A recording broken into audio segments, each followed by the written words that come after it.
Cream बेचने वाली चुड़ैल। मोदीपुर नामक गांव में एक औरत ने गोरे होने की क्रीम की नई नई दुकान खोली थी। वो औरत देखने में बहुत ही सुंदर थी। उसका नाम रेशमा था। जो कोई भी उस औरत को देखता तो वो उसे देखता ही रह जाता। उसके गोरे होने की क्रीम की चर्चा गांव में दूर दूर तक फैली हुई थी। वो एक ऐसी क्रीम बेचती थी कि जो कोई भी उसकी क्रीम का इस्तेमाल करता तो वो बार बार रेशमा से क्रीम खरीदने आता। पता नहीं उसकी क्रीम में ऐसा कौन सा जादू था कि गांव की सभी औरतें रेशमा से क्रीम खरीदने के लिए पागल रहती थीं। उसी गांव में एक बिमला और उसका पति राजा रहता था। एक दिन की बात है। अरे सुनते हो जी? हाँ बोलो, क्या बात है? गांव में एक औरत गोरे होने की क्रीम बेच रही है। जो कोई भी उसकी क्रीम लगाता है तो वो गोरा और सुंदर हो जाता है। देखो ना, मेरा रंग भी कितना काला हो गया है और मेरा मुंह भी खराब हो गया है। मुझे भी वो क्रीम लेनी है।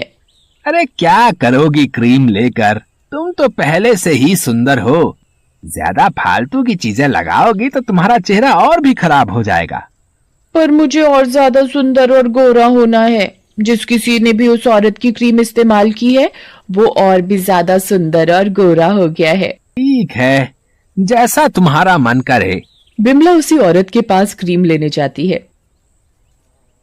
बहन जी, मुझे वो गोरा होने वाली क्रीम चाहिए। ठीक है, अभी देती हूँ। रेशमा बहन जी, एक बात तो बताओ, आप इतनी सुंदर कैसे हो? आपकी खूबसूरती का राज क्या है? मेरी खूबसूरती का राज मेरी ये क्रीम है। मैं भी यही क्रीम इस्तेमाल करती हूँ। तुम भी ये क्रीम इस्तेमाल करोगी तो तुम भी बहुत खूबसूरत हो जाओगी। ठीक है ठीक है, मुझे भी जल्दी से एक क्रीम दे दो। बिमला खुशी खुशी क्रीम लेकर चली जाती है और घर पहुंचकर बिमला पानी से अच्छी तरह मुंह धोकर रेशमा से खरीदी हुई क्रीम लगाती है और आईने में अपना चेहरा देखकर खुद ही मुस्कुराती है। अब मैं भी रेशमा जैसी खूबसूरत हो जाऊंगी। तभी उसका पति राजा आ जाता है। बिमला, ये तुम्हारे चेहरे को क्या हुआ? लग रही हो ना पहले से भी सुंदर। बिमला को अपना चेहरा पहले से भी सुंदर लगता है, लेकिन बिमला को ये नहीं पता था कि क्रीम लगाने से उसकी खूबसूरती पहले से और कम हो जाएगी। तुम ये क्रीम व्रीम के चक्कर में मत पड़ो। मैं ना पहले से भी ज्यादा सुंदर हो गई हूँ ना, इसीलिए तुम मुझसे जल रहे हो। वो राजा की एक नहीं सुनती और वो अपने आप को आईने में देखने लगती है। उसे लगता है कि क्रीम लगाने से वो सुंदर होती जा रही है। और अगले दिन गांव की एक औरत जिसका नाम काली था, वो भी रेशमा की दुकान पर जाती है। रेशमा बहन जी, अरे ओ रेशमा बहन जी। हाँ जी बोलो। रेशमा बहन जी, मुझे भी वो गोरा करने वाली क्रीम लेनी है। देखो ना मैं कितनी काली हूँ, इसीलिए सब मुझे काली बुलाते हैं। मुझे भी गोरा होना है आपके जैसा। पास ही में रेशमा की दुकान है, तुम उसके पास से वो क्रीम ले आओ। रेशमा पहले से भी ज्यादा खूबसूरत और गोरी लग रही थी। वो काली को दुकान का रास्ता देती है। काली क्रीम लेने चली जाती है। क्रीम बेचने वाली रेशमा नहीं एक चुड़ैल होती है। वो काली को भी वो क्रीम दे देती है और वो मन ही मन खुश होती है। वो दिन दूर नहीं जब मैं गांव की सारी औरतों की सुंदरता चुरा लूंगी और किसी को पता भी नहीं चलेगा और मैं दुनिया की सबसे खूबसूरत औरत बन जाऊंगी। देखते ही देखते गांव की सभी औरतें कुछ दिन तो बहुत सुंदर हो जाती हैं, पर फिर अचानक बदसूरत होने लगती हैं।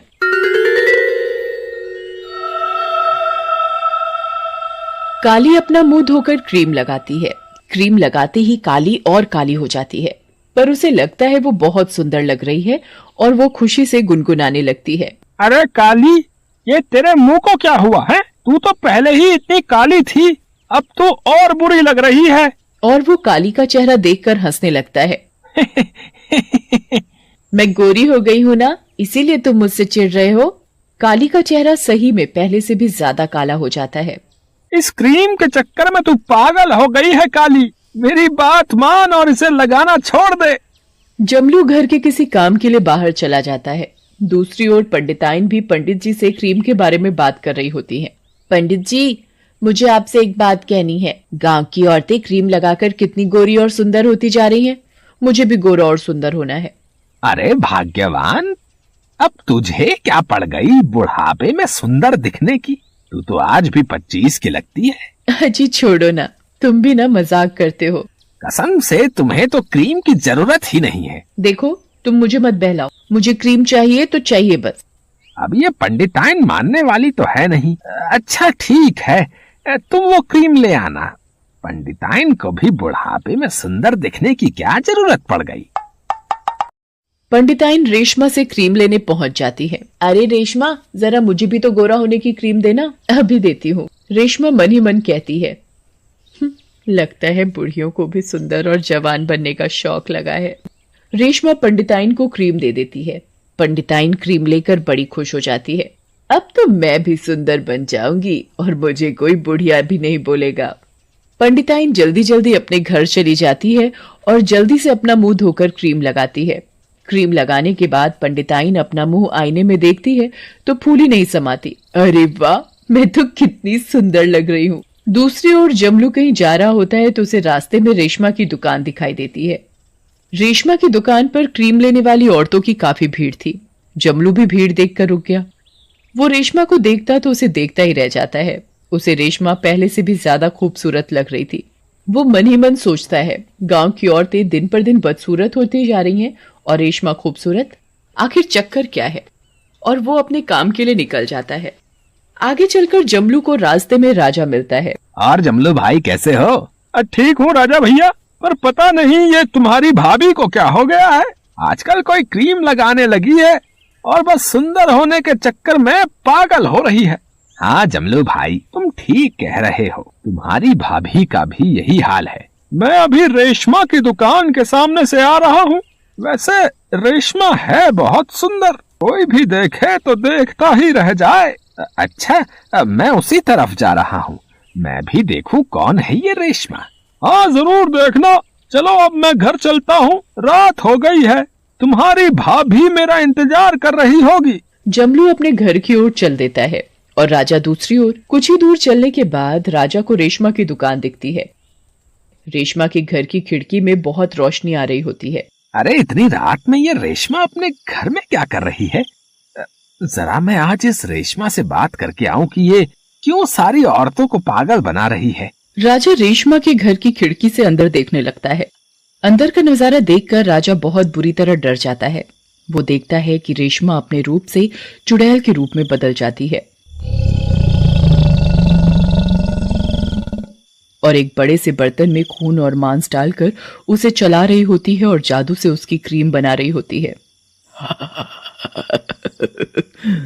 अब गांव की औरतों की सारी सुंदरता खत्म हो जाएगी और मैं दिन पर दिन सुंदर और जवान हो जाऊंगी। हे भगवान, ये तो चुड़ैल है।